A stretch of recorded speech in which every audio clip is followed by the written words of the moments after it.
an 18-year-old shot up a school in Uvalde, Texas, using AR-15s that he purchased on his 18th birthday, which was just a couple of weeks ago.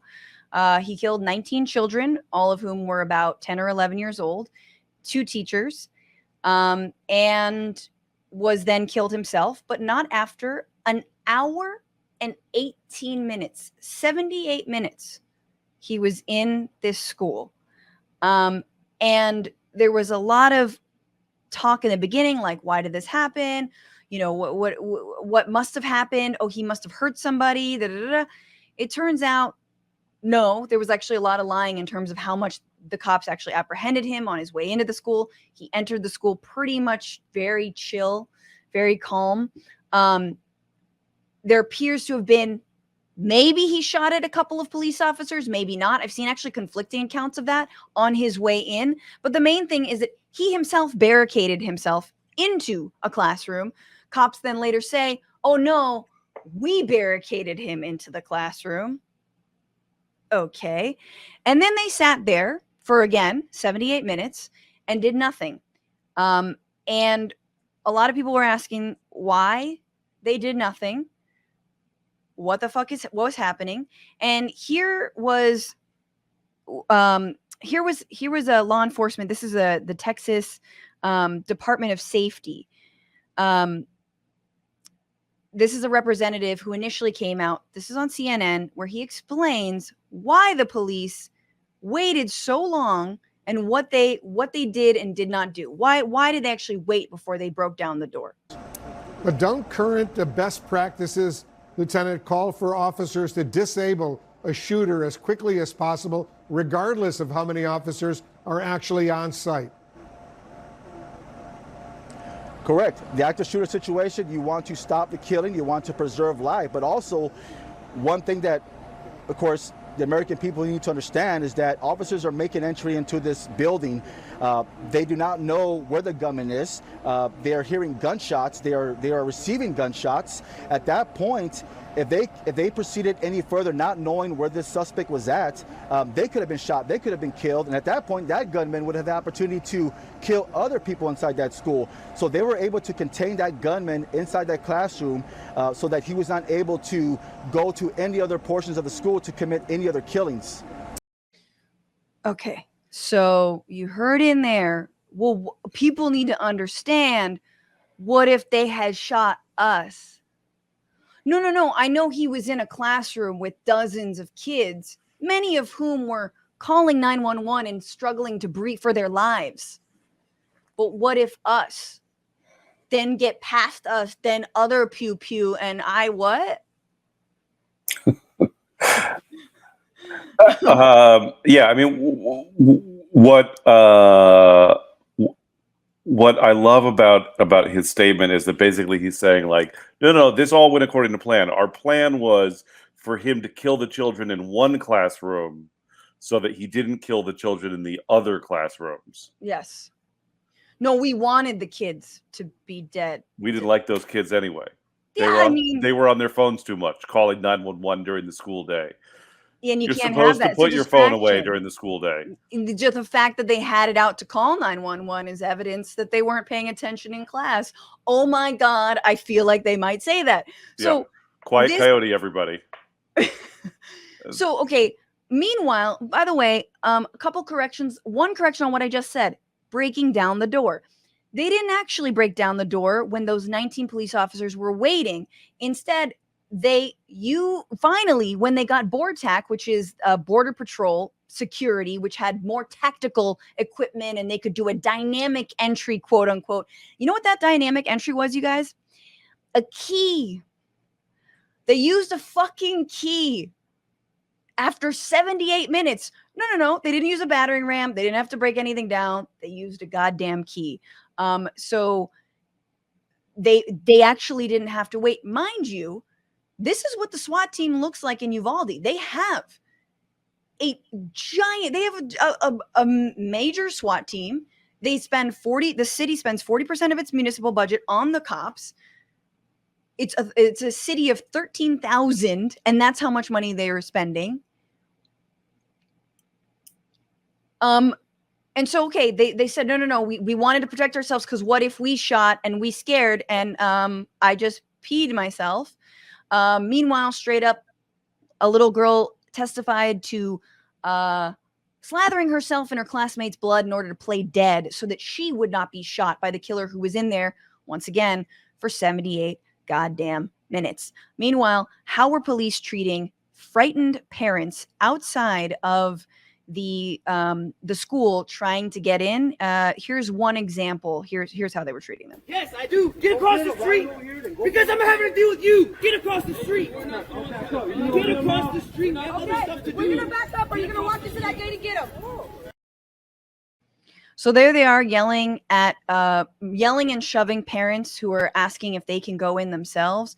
Here's a Uvalde mom says she was actually handcuffed and nearly arrested while imploring law enforcement to enter Robb Elementary during Tuesday's shooting.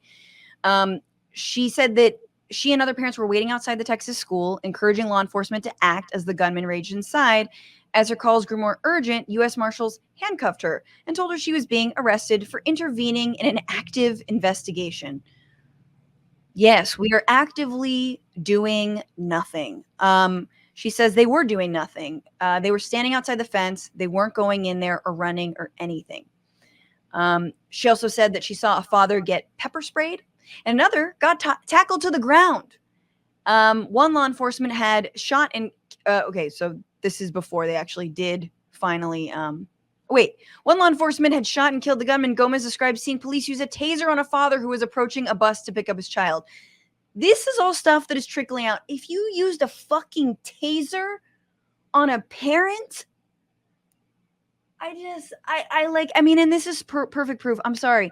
The cowardice of cops. They are so fucking brave when it comes to unarmed people. Unarmed people, people of color, oh my God, they love it. Oh, they're taser, handcuffs, wrestle you to the ground. Dude with an AR-15, ooh. Let's wait for Bortak to give us the key. Why did Bortak have the key? They didn't. That was their strategy for getting in. Wasn't it in Texas where they had wasn't there a killer robot that they had? Didn't the police have? Oh, in Dallas. Yeah, where they had like a robot dog to do something. I thought they disarmed a bomb, I believe, when there was like a shooter who targeted police. But there's definitely robot dogs. There's everything. I mean, this is all kinds of weaponry. Send in a fucking robot dog. Look, Francesca, I want to offer a different perspective about this mass shooting, if I can. Yes, please. So I know that a mass shooting in an elementary school that kills a bunch of children, to us as Americans, seems tragic. But I want to suggest to you that it's actually a form of privilege. Hear me out. Both you and I have spent a fair amount of time in Latin America. And if you've spent time in Latin America, where there's a lot of violence, the idea that you would murder a bunch of people just because you're like a fucking incel or something, how indulgent. You know what I mean? Like if you're an armed sociopath in Latin America, you get to be like a colonel in the secret police. You get to genocide like villagers blocking a dam project or something. You know what I mean? Like you don't just waste bullets on children in a school for no reason just because you're an asshole. Like you're part of a program. There's a plan. Do you know what I mean? All right. No, them shits are expensive. I mean, yeah. Like that's the other thing. You're like, these guns, they're $2,000 a piece. It's a lot of money. Yeah, you could buy a top of the line mattress for that. Absolutely. Or like a tank of gas. No, it is very sad. Obviously, the shooter, no surprise here, had a history of harassing women both in person, online, death threats, rape threats, all kinds of threats, and just par for the course on a lot of these folks, and the gender-based violence that they perpetuate. A little bit more on everything that's been going on. I wanted to show you, this is also from the Department of Public Safety, a spokesperson, not the person who was in charge that day, and he even says it, but he's basically saying Yeah, we fucked up. The incident commander inside believed they needed more equipment and more officers to do a tactical breach at that point. That's why BORTAC was requested on the scene. As soon as they were there, they executed a search, or at least a dynamic entry, and went in. And of course, that was not till 12. That was not till 12:57.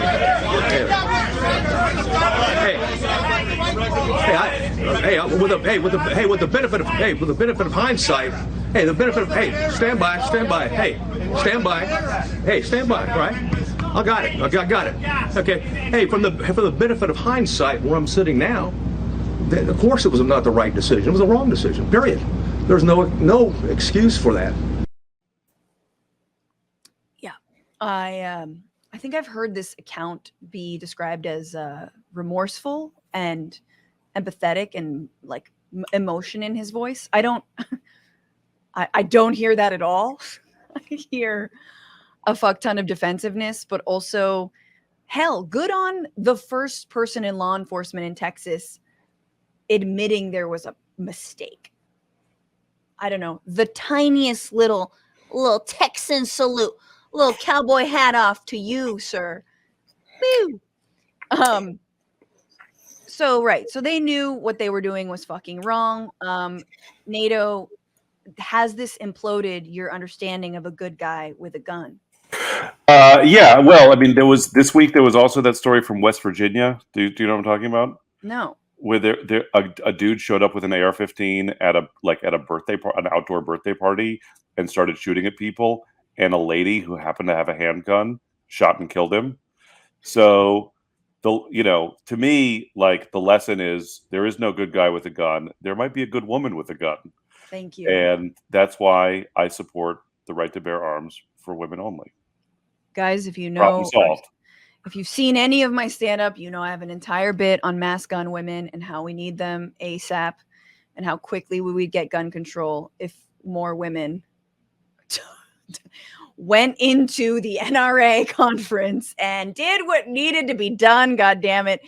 What's going on, Frantifa? If you haven't already, subscribe to this channel right now. Hit that button. And also, you can become a patron and support the show every single week. Get access to bonus episodes and exclusive merchandise. Patreon.com/Bitchuation Room. Do it.